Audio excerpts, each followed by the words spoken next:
Es un placer tenernos acá de vuelta. Hoy nos encontramos en un nuevo seminario institucional del INIGLA y hoy tenemos el placer, el agrado de presentar al doctor Pablo Villagra.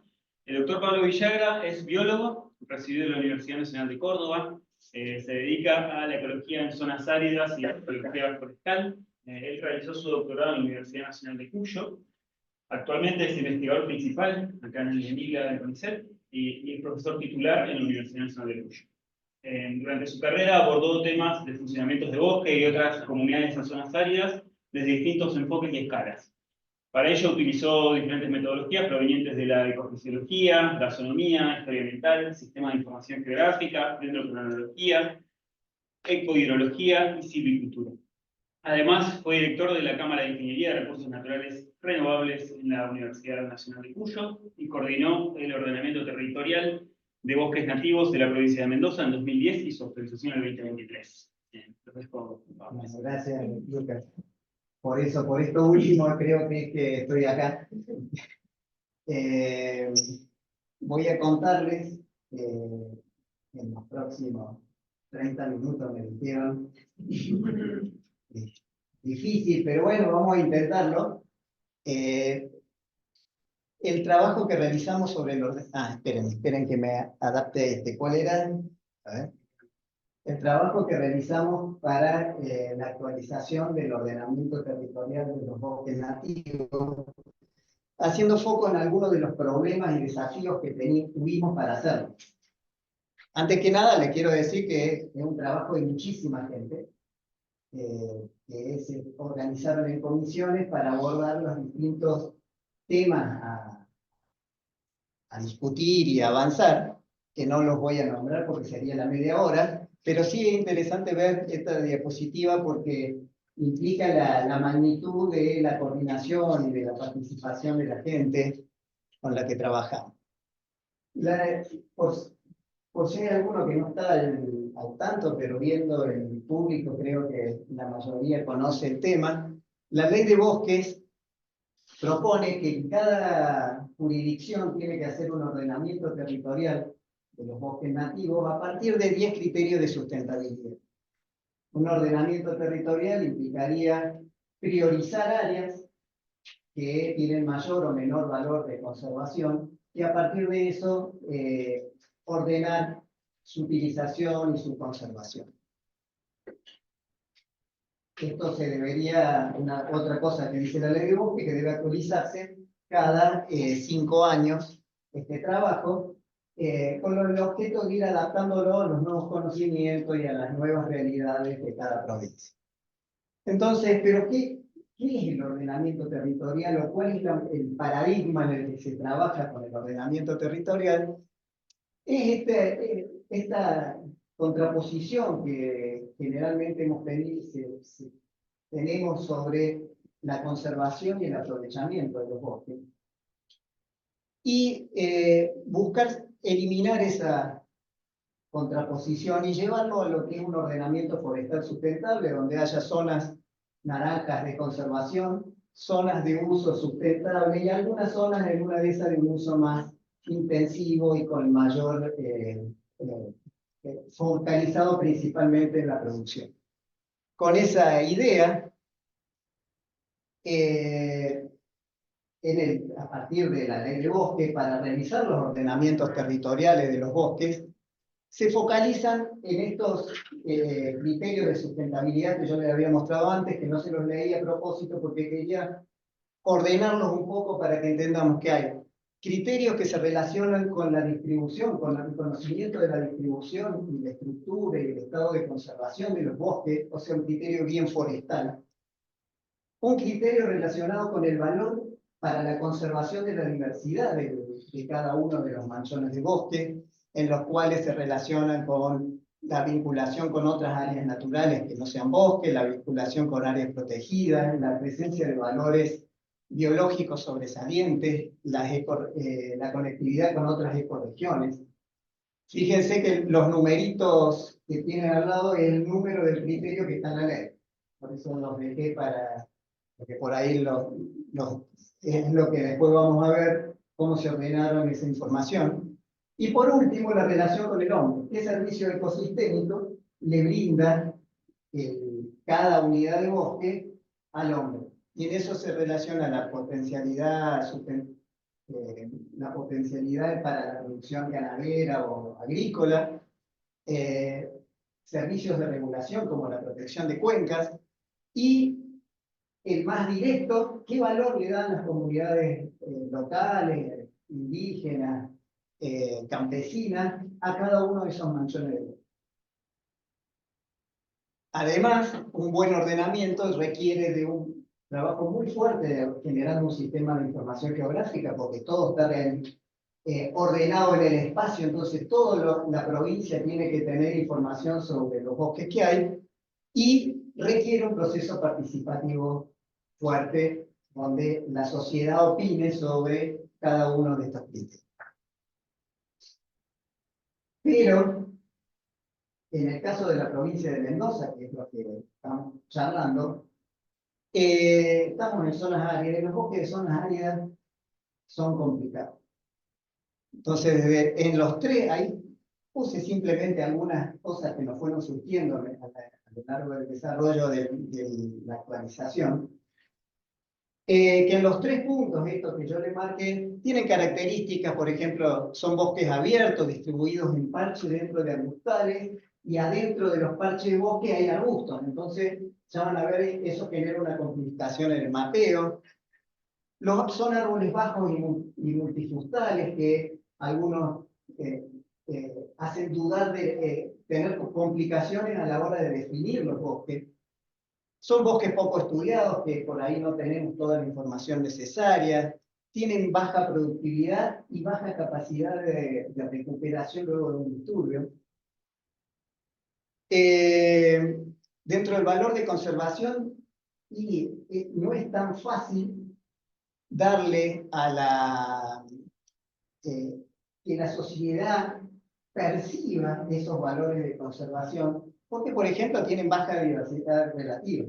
Pero esa diversidad relativa está relacionada a los extremos adaptativos de las distintas líneas fitogenéticas, y eso le da un valor extra que por ahí no es tan fácil de percibir.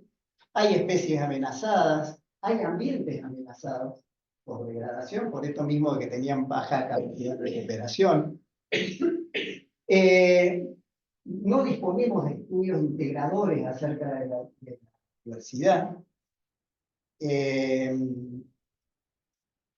Bueno, y son focos de diversidad los bosques, justamente porque están en las zonas donde hay un poquito más de agua, o el mismo bosque regula la utilización del agua y permite la vida de otras especies.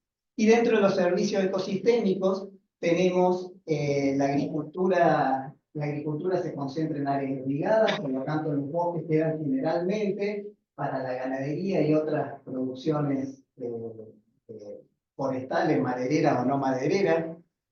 En general, en los bosques de las zonas áridas hay economía de subsistencia. En Mendoza ahora tenemos un desarrollo ganadero bastante importante en los bosques del sur, lo que agrega una nueva modalidad, pero gran parte de los bosques son de una economía de subsistencia, y tienen un fuerte vínculo con poblaciones campesinas e indígenas, que tienen una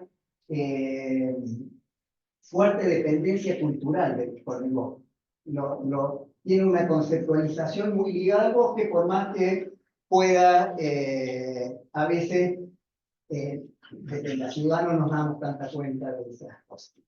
Entonces, habiendo hecho esta introducción, quería mostrarles, bueno, estas son algunas imágenes de los bosques de la provincia con los que nos proponíamos. Nico se presentó delante, Mariano. No ve más.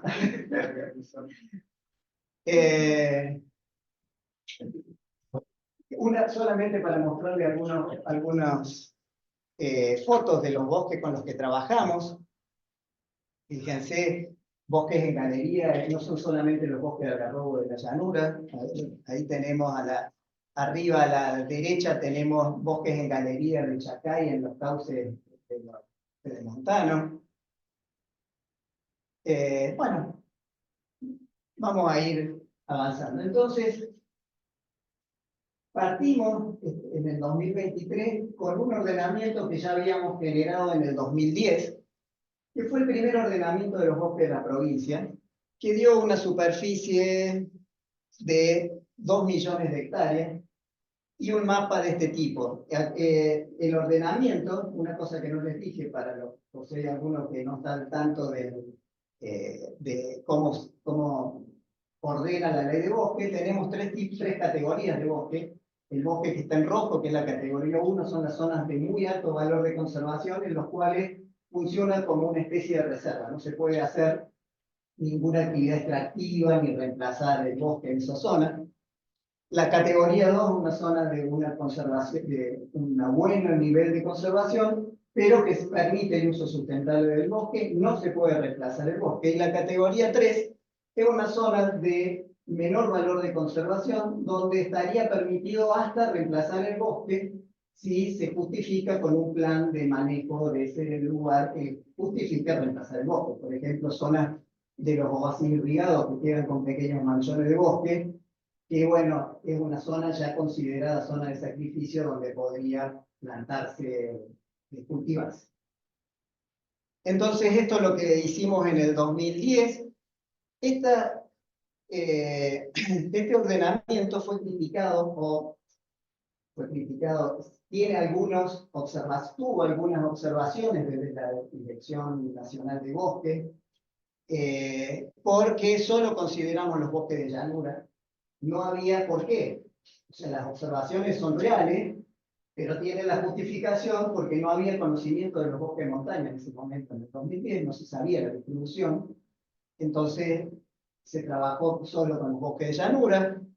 Se tomó un criterio de unidad de vegetación que fue criticado, aunque a nosotros nos encantaba. Nosotros decíamos, vamos a mapear el algarrobal y no los manchoncitos de algarrobo. Entonces teníamos, por ejemplo, acá, toda la zona de Telteca, del noreste, que ven que tiene una unidad, que es toda la zona donde está la comunidad del algarrobal. Alguno de esos, alguna parte de ese territorio mapeado no tiene realmente un bosque, sino que es un mosaico de bosque, no bosque, y nosotros lo consideramos como una unidad funcional de bosque, y lo unimos todo y lo pusimos. Ese fue un criterio que nosotros tomamos porque nos parecía muy importante desde el punto de vista del funcionamiento del bosque, pero fue criticado por la dirección de bosque. Así, y una cosa interesante que pueden ver, que así como incluimos en ese manchón alguna zona que no era bosque, pero quedó adentro, por el criterio de unidad funcional, por el mismo criterio hay zonas que tienen manchones de bosque que no fueron incluidos porque no estaban en una unidad funcional de bosque. Luego, nos criticaron que había una estrategia participativa poco desarrollada, lo cual era absolutamente cierto. En ese momento no se dio la forma, las condiciones para hacer, por los tiempos principalmente, una visita a toda la zona y hacer algo muy detallado desde el punto de vista participativo, aunque hubo reuniones de explicación y contacto con la sociedad, y que algunos criterios de sustentabilidad no tenían información y por lo tanto quedaban medio pobres. Con todo esto, me olvidaba, surgió otra cosa más en el mundo. Cambiaron la definición de bosque. COFEMA en el 2030, en la resolución 230 de 2012, tomó la decisión, se puso de acuerdo todo las provincias en que se iba a considerar bosque cuando tuviera 0,5 hectáreas de ocupación continua, 3 metros de altura los árboles y 20% de cobertura de copas. Eso era lo que teníamos que mapear, que no lo habíamos considerado en el 2010. No teníamos esta definición, entonces nosotros todo lo que era un algarrobal lo incluimos. Entonces, ahí nos surgió un tema que siempre lo queremos poner en discusión, que es el concepto social. Si la gente que vive en el bosque dice que el bosque lo siente como bosque y lo piensa como bosque, ¿cómo vamos a ir nosotros con una definición libre, manual, a decirle, no, eso no es un bosque? No, como que no es un bosque. Yo saco leña, yo me pongo en la sombra del árbol, ¿no? Pero no es un bosque porque no cumple con estas tres requisitos. Entonces, eso fue una discusión muy interesante que tuvimos y la decisión fue, ya la van a ver después, generalmente aceptar la opinión de la gente. Hicimos un mapa con esta definición, pero después si la gente decía, mira, acá hay un manchón de bosque, lo incluíamos porque, por esto del concepto social. Bueno, entonces, esto fue una introducción con spoiler, porque le adelanté algunos resultados, pero los desafíos que nos planteamos es mejorar y completar el mapeo de bosques de la provincia, mejorar el mapeo participativo y la valoración social del bosque a partir de estos procesos participativos que tenían que ser más intensos, y optimizar el análisis de los criterios de sustentabilidad. En realidad, si se fijan, son las tres críticas, agrupadas las tres críticas que nos habían hecho. Entonces, para el trabajo de mapa de bosque, quería mostrarles que, bueno, empezamos trabajando con imágenes satelitales, la forma más sencilla, generar un mapa de cobertura, pero ese mapa de cobertura fue enriquecido con la opinión de la gente, mapeo participativo, encuestas en territorio, encuestas digitales, la opinión de los expertos y de lo que había publicado, qué decían, qué información había, qué planes de manejo se habían presentado en la Dirección de Recursos para que esos planes de manejo tenían información sobre los bosques, la información que hay en los mapas que tienen los municipios acerca de los bosques. Todo eso nutrió, mejoró ese primer mapa preliminar y a partir de eso, bueno, generamos lo que definimos como los sistemas forestales de Mendoza.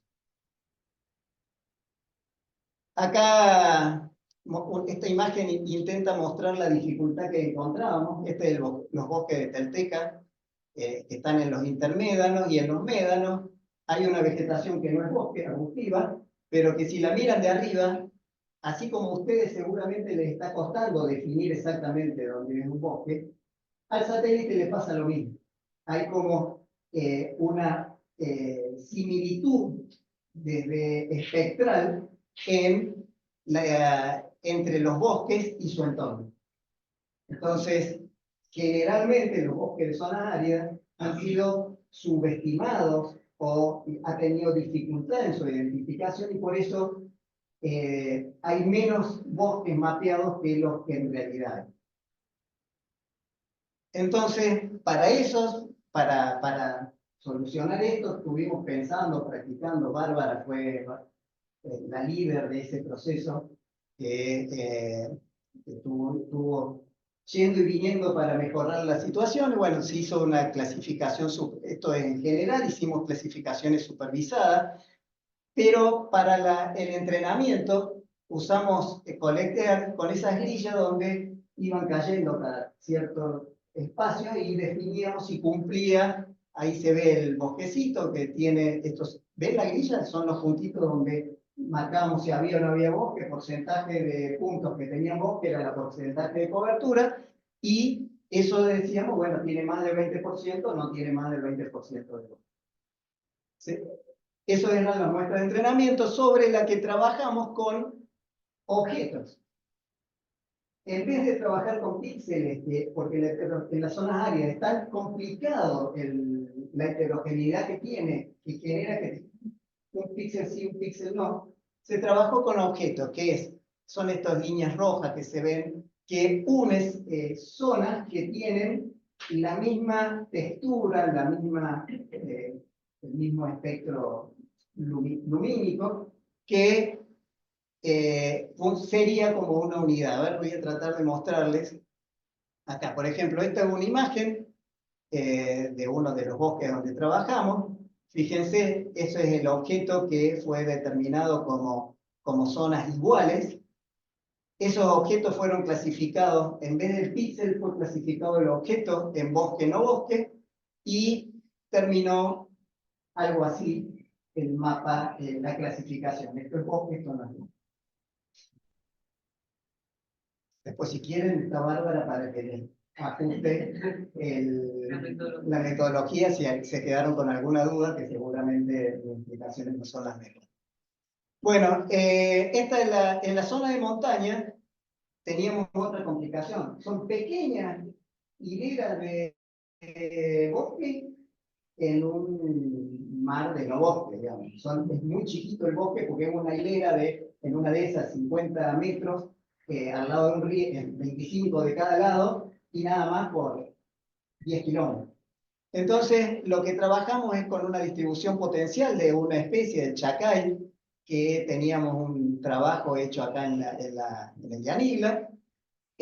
Lo que está en naranja son zonas que dijo, es probable que acá haya chacay. Entonces concentramos la búsqueda de esas galerías en esas zonas que había chacay, y de esa forma achicamos mucho el área de estudio y se realizó también una clasificación, pero en este caso ya no trabajamos con objetos, sino que funcionó mejor directamente trabajar con los píxeles. Otra cosa que teníamos que definir es, ¿son bosques? Según el COFEMA. Entonces, para ahí recopilamos todos los datos de parcelas de bosque que encontramos. Posiblemente se nos haya escapado alguno, pero son todos los datos de parcela de bosque, en los cuales había mediciones de altura, de cobertura de bosque. Y bueno, esto es la síntesis de todas las parcelas, son los 4 núcleos boscosos más importantes: La Valle, Santa Rosa, La Paz, General Alvear. Esta es de la llanura, hicimos lo mismo para la montaña. Y fíjense, las 4 unidades de bosque tienen más del 20% de cobertura forestal, en promedio, digamos, o sea, son bosques según COFEMA, y todas tienen la altura media de los árboles, son mayores a 3 metros de altura. Entonces, eso nos dio tranquilidad. Dijimos, no estamos trabajando aún con COFEMA, con esta restricción, sigue siendo bosque. Esto es lo que obtuvimos, el mapa preliminar de bosque. Estos son los bosques de montaña y estos los de la llanura. Acá están todos, no se los voy a leer, pero para que vean, todos tienen alrededor de más de 1000 muestras de entrenamiento en cada área. Y todas las muestras, todas las exactitudes tienen arriba del 80% de exactitud en el mapa, lo cual nos dio un poco de tranquilidad que funcionaba. 80% para un trabajo científico, 85% está bárbaro. El problema es que acá no era un trabajo científico, entonces ese 15% de error es que un campo te caiga o no te caiga dentro del ordenamiento, y eso implica una cuestión económica, implica un estímulo o una restricción para el uso que puede ser complicado. Entonces dijimos, bueno, vamos a mejorar esto. ¿Cómo hicimos? El mapeo participativo. Fuimos a todos, ya después voy a hablar un poquito del proceso participativo, pero fuimos, le consultamos a la gente, ¿dónde hay bosque? Le llevamos el mapa preliminar. ¿Está bien este mapa en su región? ¿Considera que acá hay bosque, que acá no hay bosque? Y fuimos corrigiendo todos esos círculos, todo eso que está en verde, son áreas donde nos hicieron corrección. Y nosotros dijimos, bueno, acá hay que sacar, acá hay que poner lo que... Por supuesto, esas correcciones no eran a ciegas. Nos decían, acá nosotros creemos que hay bosque. Después íbamos nosotros y lo buscábamos en una imagen de alta resolución o yendo al campo para confirmar que eso que nos dijeron era cierto. Validación por criterio experto. Tiramos una grilla de no me acuerdo ya cuántos puntos de revisión, que esa grilla roja. Y además, cuando encontrábamos áreas en los que había encontrábamos que era común encontrar un error. Che, acá en esta zona aparecen bosquecitos que en realidad vos lo ves y no son bosques. Entonces, en esa zona intensificábamos ese muestreo, que son todos los puntos verdes. Todos esos puntos verdes son zonas donde cambiamos. Perdón, son puntos verdes y puntos rojos. Puntos verdes donde agregamos bosques que no habían salido identificados, y rojos de donde sacamos bosques que parecían bosques y no, en realidad no eran. Con todo eso, este es el mapa de bosque de la provincia de Mendoza Nuevo. Esto fue lo que se presentó en el ordenamiento como un mapa para el nuevo mapa de bosque, y acá está comparado con el mapa de bosque del 2010. Entonces, fíjense que de las 80.000 hectáreas que había roja, ahora hay 49, se siguen siendo bosques 49, todavía no están categorizadas en esta imagen, ¿no? Simplemente es para comparar que es de 1.800.000 hectáreas de bosque, hay 864.000 de los que eran amarillos que siguen siendo bosques, 153.000 hectáreas de bosque ahora, verde, ahora son 86.000 que siguen siendo bosques, y hay 480.000 hectáreas de bosque que no estaban incluidas en el otro ordenamiento, que ahora se detectaron y se incluyen. O sea, hay zonas, claramente lo que ven es zonas que antes estaban marcadas como bosques por este criterio de unidad, que no están incluidas en la nueva propuesta de ordenamiento, todavía no es ordenamiento porque falta el proceso legislativo. Y hay zonas que no estaban marcadas como bosques que hoy están propuestas para ser categorizadas. Bueno, hasta ahí con esta. Bueno, y tenemos 500.000 hectáreas menos de bosque en total que las que había en el 2010. Entonces, cualquiera que vea esto dice, uy, se degradó el bosque, lo eliminaron. No, no es que se eliminó el bosque ni que se degradó. Simplemente se cambió el detalle, la definición del mapeo. Entonces, antes había una sobreestimación de los bosques por este criterio de unidad funcional que habíamos tenido, y con el nuevo criterio, es un criterio mucho más fino, donde eso no están incluidos. Desde el punto de vista del manejo, por ejemplo, a mí me parece importante considerar todo el área como una unidad funcional, pero desde el punto de vista del mapeo, del ordenamiento, no están incluidas y categorizadas como bosques. Bueno, les voy a contar un ratito del proceso participativo. Esto fue uno de los puntos importantes, no la veo clarita que le había pedido porque ella lo manejó, fue la coordinadora, pero me hubiera gustado que esté por las dudas, después quieran hacerles preguntas. Fue muy interesante el proceso participativo. Todos esos puntos rojos son donde se fueron a hacer talleres con la gente. Básicamente los talleres territoriales consistían en preguntarle a la gente dónde y cómo era el bosque que ellos consideraban bosque cerca de su vivienda, los que ellos conocían, y qué uso y valoración tenían del bosque. Esos son los dos grandes puntos que le preguntamos. Usamos un montón de iconos para que ellos pusieran el mapa. Nosotros les llevábamos el mapa y ellos trabajaban sobre ese mapa. Trabajaban sobre el mapa preliminar y iban poniendo, acá hay bosque, acá yo llevo el ganado acá hacemos tal cosa. Entonces, dentro de lo que es uso y valoración, se preguntaba sobre actividades de aprovechamiento forestal maderable y no maderable, la ganadería, otras actividades productivas, sitios con valor especial o espiritual. Por ejemplo, había gente que te decía, no, esta zona, este bosque, nosotros es donde vamos a meditar, a pensar, a conectarnos con la naturaleza, entonces eso le daba un valor extra. Uso comunitario del bosque y recursos asociados, cómo lo trabajaban, si lo trabajaban en comunidad o lo trabajaban en forma individual. Y contribuciones de soporte y regulación, si detectaban algo que ellos consideraban importante del bosque, porque, por ejemplo, le protegía la cuenca del río. Acá algunas imágenes de los talleres, en el Retiro, el Cabadito y Asunción, en comunidades Huarpe, fíjense, ahí está el mapa y ahí cómo los van trabajando. Bueno, en todos lados lo mismo. Mucha participación, la verdad que nos sorprendió, fue hermoso. La participación de la gente en los talleres y cómo querían contarte las cosas, querían incorporar su conocimiento. Este es Ñacuñán, este es en San Rafael y General Alvear. Fíjense que cambia hasta la fisonomía de la gente, algunos con un perfil más ganadero, otros con un perfil bien ganadería de subsistencia caprina, o sea, como distintas comunidades. No sé si traje alguno de... bueno, estas son las comunidades que se autoperciben mapuches en la zona de Malargüe, donde se trabajó muy lindo también.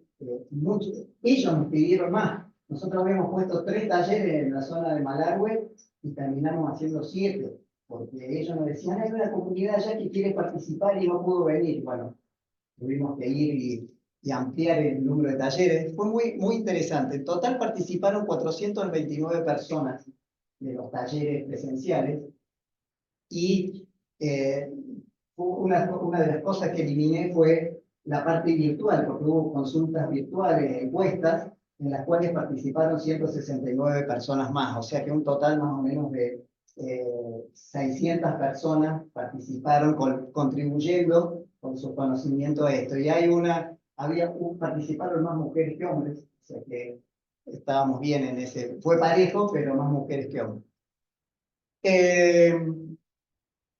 Una vez que teníamos todos esos mapas, los resultados eran así, ¿no? Bueno, y esto también, que había un coordinador que iba anotando las opiniones y las cosas que nos aportaban. Entonces terminábamos con esos dos insumos, que luego hubo un trabajo muy grande que hizo gente de geografía, estudiantes de geografía, que volcaron todo eso en los mapas. Y ese fue el nuevo insumo que teníamos tanto para el mapeo, que yo les dije, ya les voy a contar cómo lo hicimos, esto de agregar el mapeo participativo, para el mapeo y como para la valoración. Entonces, no recuerdo qué eran los colores ahora, pero tenés tipos de uso o zonas que te decían esto es bosque y esto no es bosque. Entonces, voy a pasar rápido ahora los 12. En Mendoza hicimos 12 criterios de sustentabilidad. Le sumamos a los 10 de Nación, uno relacionado con el potencial de desertificación, por el tipo de ambiente que tenemos en Mendoza, agregamos el 11, y el 12 fue la vinculación con el ordenamiento territorial de la provincia, que tenía ya como ley algunos criterios para el uso de esos bosques. Entonces lo sumamos a eso. Fíjense, yo lo que voy a hacer es pasar las 12 criterios rápido, no me voy a detener me voy a detener en dos que me parecen importantes porque es lo que más aportamos en esta actualización. Pero en todos los casos, sobre el mapa definido de bosque, que era el mapa preliminar corregido por toda la participación de la gente y de los expertos y en la validación por criterio experto que les conté.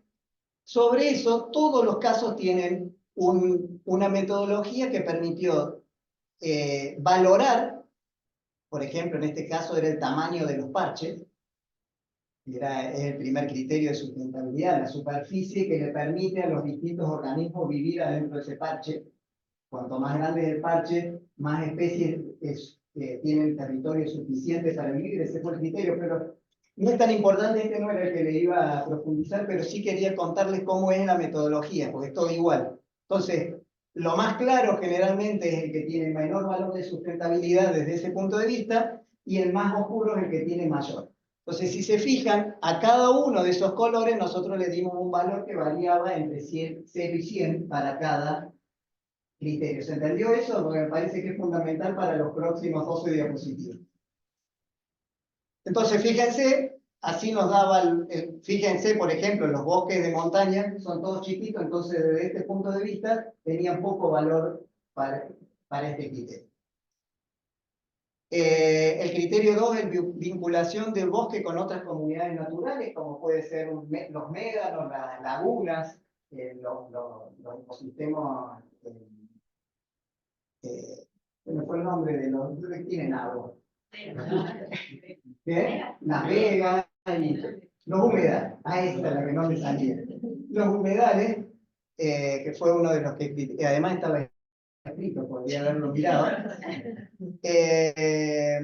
Bueno, lo mismo, de menor a mayor valor en función de eso.